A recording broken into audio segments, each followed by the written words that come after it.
मोरनी पग बन्नण लई सब तो पहला जी लाड़ा जिहड़ा सेंटर चों लेके आओ, खुला पासा थल्ले रहूगा ते बंद पासा उप्पर रहूगा। लड़ आपां फोल्ड कर लांगे ते बाज दी सहायता नाल आपां जिहड़े वल पैंदे उहनां नूं कढ लवांगे। जिहड़ा वाला मतलब लाड़ा ओह आपां अद्धी अख अद्धी गल ते कंन दे थल्ले नूं लेके आवांगे। आपां इहनूं पहिलां ही अपनी इहदी पोजीशन ते नहीं रखांगे क्योंकि इह लड़ खिसक जांदा है। आपां खिसकण करके इहनूं पहिलां ही थोड़ा नीवां रखांगे। उस तो बाद आपां इह लाड़े नूं सेंटर चों लेके आउणा, इहनूं थोड़ा मत्थे थल्ले मतलब लेके आवांगे। लेण तो बाद इहदे उप्पर सारे लड़ आपां अगले लावांगे। इस प्रकार आप एक बार अंदर फोल्ड करांगे, खिच के फिर दूई बार फोल्ड करांगे। जी लड़दी मुड़ तो चुंझ आ थोड़ी तिखी करनी होंगी आपां ने मोरनी दफ्तार दे विच, जिद्दां कि तुसीं वीडियो दे विच देख रहे हो। पर बाज की वरतों नाल दी नाल करियो वीडियो। जे आपां बाज की वरतों नाल दी नाल करदे आ तां अपने चांस हुंदा भी अपनी वधिया ते सोहणी दफ्तार बन हो जाती है। तो इधर लड़ पा हम कोई भी एक उंगल थल्ले नहीं लेके आवांगे, उपर ही टिका देंगे उसदे। ये जिहड़ी पग आ, ये मोरनी पग आ जां पोचवी पग भी कह सकते हो इनू, ठीक है जी। इस प्रकार आपां फोल्ड कर लांगे। अजकल जद कि ज़्यादातर ये पग यानी कि ब्याह वाले मुंडियां दे बन्नी जाती आ, तो जिहड़े वीर मेरे सिखना चाहुंदे वो सिख सकदे ने। ते इस प्रकार आपां साफ कर लेनी है, ठीक है जी। तो नाल दी सफाई करन दा अपना बेनीफिट आ होगा, तो लड़ अपना उपर खिसकदा भी आ, आपां नाल दे उहनूं पिछे तो सैट कर लवांगे, ठीक है जी।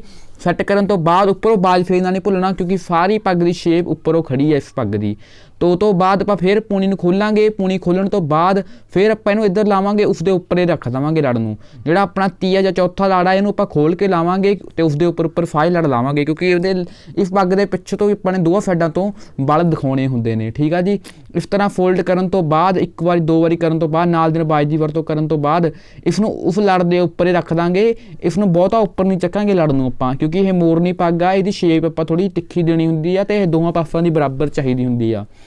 हुण तुसीं वीडियो दे विच देखोगे कि किस प्रकार बाज फेरा जा रहा है तो उपरों भी फेरना है। उपर जिहड़े लाड़ा नाल दी नाल साफ कर लेने क्योंकि उपर भी जिहड़े वल हुंदे ने बड़ी अपनी उहदी अहमियत हुंदी आ, जिद्दां कि तुसीं वीडियो दे विच देख रहे हो, ठीक है जी।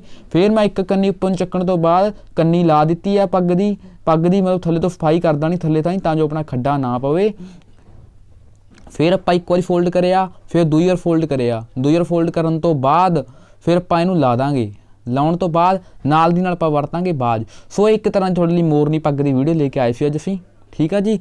तो जिहड़े वीर साडे चैनल ते नवें आए ने वो चैनल नूं सबसक्राइब कर लिओ, इंस्टाग्राम ते फॉलो कर लिओ, फॉलो गुरप्रीत चमकौर साहिब। तो वीडियो पूरी देखे करो क्योंकि आपां वीडियो पूरी नहीं देखते तो आपां कहंदे आपां नूं यूट्यूब ते कुछ सीखण नूं नहीं मिलदा। यूट्यूब तो सीखण नूं तां नहीं मिलदा, तुसीं इग्नोर मारदे हो, तुसीं स्किप कर करके वीडियो देखदे हो। किरपा करके साडी वीडियो नूं पूरी देखे करो ते लाइक कमेंट डिसलाइक जो भी करना हुंदा मतलब करके दस्सिया करो भी तुहानूं वीडियो किद्दां लगी। इस प्रकार आपां उंगल दी मदद नाल पग नूं गलाई च कर लांगे, पग की शेप जिहड़ी तिखी कर लांगे गुੱਠੇ नाल। जिहड़ी अख ते वाधू चढ़िया होया लाड़ा उहनूं उपर चक देवांगे जिद्दां कि तुसीं वीडियो दे विच देख रहे हो।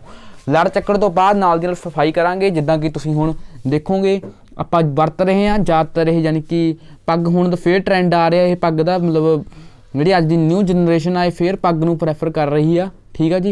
ये अपना आखिरी लड़ आ, छेवां लड़। ये छेवें लड़ नूं ऐन साफ करके लाउणा, इधरों आपां ने कोई बल नहीं छड्डना।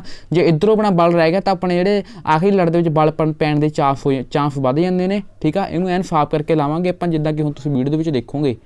लाउण बस मेन थिंग आही आ वीरे भी जिहड़े मतलब इधर लड़ उपर नहीं चक्कने, उपर रखने ने ते उंगल की सहायता नाल इहनूं अपने लोड करना। सो पग बड़ी होण करके थोड़ी फेस ते मतलब बड़ी लग रही है, पर तुसीं जिहड़ा तरीका तुसीं समझ गए होंगे मैनूं उम्मीद आ। ते पग थोड़ी जी टेढ़ी तां बन्नी जांदी आ भी जिहड़ी पग मतलब उपर ना खिसक जे। सारी पग बन्नण तो बाद तुसीं इहनूं घुमा सकदे हो, ठीक है जी। ये मतलब चीज़ तुहानूं दस्सना चाहुंदा ते उपर अपने बाज नाल सारे लड़ चंगी तरह साफ कर लैणे आ।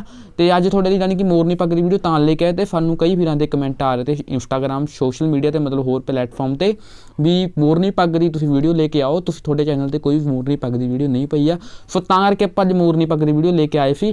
जे तुहानूं वधिया लगी हो तो लाइक करके जरूर दस्सिओ जी जे कुछ सीखण नूं मिलिया होवे, ठीक है जी। इस प्रकार आपां लड़ 3D कर लांगे। जे अपने लड़ मोटे होणगे बाज नाल सफाई करी होगी तां अपने लड़ जिहड़े वधिया ढंग नाल 3D हो जाएंगे। जिद्दां कि जिन्ने लड़ 3D होणगे अपने उन्नी ही पग की लुक ज़्यादा वधिया होगी, ठीक है जी।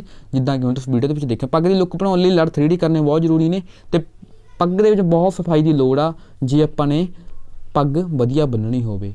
सो वीर दा मूँह थोड़ा जिहा उपर नूं थल्ले मूँह करके जानी कि बनी जाऊगी ते आपां अंगूठे की सहायता नाल इहदी शेप फिट करांगे। जिद्दां कि हुण तुसीं वीडियो दे विच देखोगे तिद्दां जिहड़े वाल पै गए ने उहनां नूं कढ लवांगे। अंगूठे की सहायता नाल आपां जिहड़ी पग दी शेप नूं इस तरह थल्ले नूं कर लेना, जिन्नी थल्ले नूं हो सके उन्नी करके लावांगे। हुण आखिरी लड़ लाउणा आपां ने। आखिरी लड़ लाउण दा तरीका देखो, पहलां सारा लड़ खोल लावांगे, उदां नहीं लावांगे, उपर फोल्ड करांगे, हल्का थल्ले फोल्ड करांगे, ਉਹ ਤੋਂ ਬਾਅਦ ਪੱਗ ਪਿੰਨ ਮੈਂ ਬਾਅਦ ਵਿੱਚ ਲਾਉਣਾ, ਤੁਹਾਨੂੰ ਹਰੇਕ ਵੀਡੀਓ 'ਚ ਦੱਸਦਾ। ਮੇਰਾ ਪੱਗ ਪਿੰਨ ਮੈਂ ਮੋੜ ਕੇ ਲਾਉਂਦਾ ਹੁੰਦਾ, ਤੁਸੀਂ ਪਹਿਲਾਂ ਲਾਉਣਾ ਲਾ ਸਕਦੇ ਆ। ਅਤੇ ਲਾਉਣ ਤੋਂ ਬਾਅਦ ਥੱਲੇ ਸਫਾਈ ਕਰ ਦਾਂਗੇ ਚੰਗੀ ਤਰ੍ਹਾਂ, ਜਿੱਦਾਂ ਕਿ ਹੁਣ ਤੁਸੀਂ ਵੀਡੀਓ ਵਿੱਚ ਦੇਖ ਰਹੇ ਹੋ। ਦੇਖਣ ਤੋਂ ਬਾਅਦ ਬਾਜ ਦੀ ਸਹਾਇਤਾ ਨਾਲ ਜਿਹੜੇ ਥੱਲੇ ਵਲ ਪਏ ਨੇ ਵਲ ਆਪਾਂ ਸਾਰੇ ਕੱਢ ਲਵਾਂਗੇ। ਕੱਢਣ ਤੋਂ ਬਾਅਦ ਫਿਰ ਹੁਣ ਆਪਾਂ ਉੱਪਰੋਂ ਫੋਲਡ ਕਰਾਂਗੇ, ਜਿੱਦਾਂ ਕਿ ਹੁਣ ਤੁਸੀਂ ਦੇਖੋਗੇ। ਉੱਪਰੋਂ ਫੋਲਡ ਕਰ ਦਿੱਤਾ ਗਿਆ ਜੀ। ਫੋਲਡ ਕਰਨ ਤੋਂ ਬਾਅਦ ਆਪਾਂ ਉਹਦੇ ਉੱਪਰ ਲਾ ਦਾਂਗੇ ਪੱਗ ਪਿੰਨ। ਪੱਗ ਪਿੰਨ ਲਾਉਣ ਤੋਂ ਬਾਅਦ ਉੱਪਰ ਪੱਗ ਪਿੰਨ ਲਾ ਦਾਂਗੇ, ਬਾਜ ਨਾਲ ਸਫਾਈ ਕਰ ਲਾਂਗੇ ਇਸ ਦੇ ਵਿੱਚ। ਪੱਗ ਪਿੰਨ ਲਾ ਦਿੱਤਾ ਜੀ। ਪੱਗ ਪਿੰਨ ਲਾਉਣ ਤੋਂ ਬਾਅਦ ਜਿਹੜਾ ਫੇਰ ਤੁਸੀਂ ਆਪ ਢਕੋਗੇ ਇਹਦਾ ਪੱਗ ਦਾ। ਫਿਰ ਅਸੀਂ ਨੇ ਮਤਲਬ ਵੀਡੀਓ ਦੇ ਵਿੱਚ ਨਹੀਂ ਦਿਖਾਇਆ ਵੀ ਕਿਵੇਂ ਢਕਣਾ, ਕਿਉਂਕਿ ਹਰੇਕ ਵੀਡੀਓ ਦੇ ਵਿੱਚ ਫੇਰ ਢਕਣਾ ਦੱਸਦੇ ਨੇ। ਇਸ ਵੀਡੀਓ ਵਿੱਚ ਤਾਂ ਨਹੀਂ ਦਿਖਾਇਆ ਕਿਉਂਕਿ ਇੱਕ ਥੋੜ੍ਹਾ ਲੜ ਛੋਟਾ ਤਾਂ, ਅਤੇ ਆਪਾਂ ਇਸ ਪ੍ਰਕਾਰ ਉੱਪਰੋਂ ਸਫਾਈ ਕਰ ਲੈਣੀ ਆ, ਠੀਕ ਆ। ਵਾਧੂ ਕੱਪੜਾ ਮਤਲਬ ਉੱਪਰ ਚੱਕ ਦੇਣਾ, ਮੇਨ ਮਤਲਬ ਥੱਲੇ ਨੂੰ ਰੱਖਣੇ ਅੰਗੂਠੇ ਨੇ ਹੀ ਸਫਾਈ ਬਣਾਉਣੀ ਆ। ਉੱਪਰੋਂ ਫਿਰ ਢੱਕ ਲਿਓ, ਉੱਪਰੋਂ ਐਂ ਖਿੱਚ ਕੇ ਲੜ। ਜੇ ਲੜ ਆਪਣੇ ਸੈਂਟਰ 'ਚੋਂ ਕਰਨਾ ਇੱਕ ਕਰ ਸਕਦੇ ਹਾਂ। ਭੁੱਲਾਂ ਗਲਤੀਆਂ ਮਾਫ਼ ਕਰਿਓ। ਵਾਹਿਗੁਰੂ ਜੀ ਕਾ ਖਾਲਸਾ, ਵਾਹਿਗੁਰੂ ਜੀ ਕੀ ਫਤਿਹ।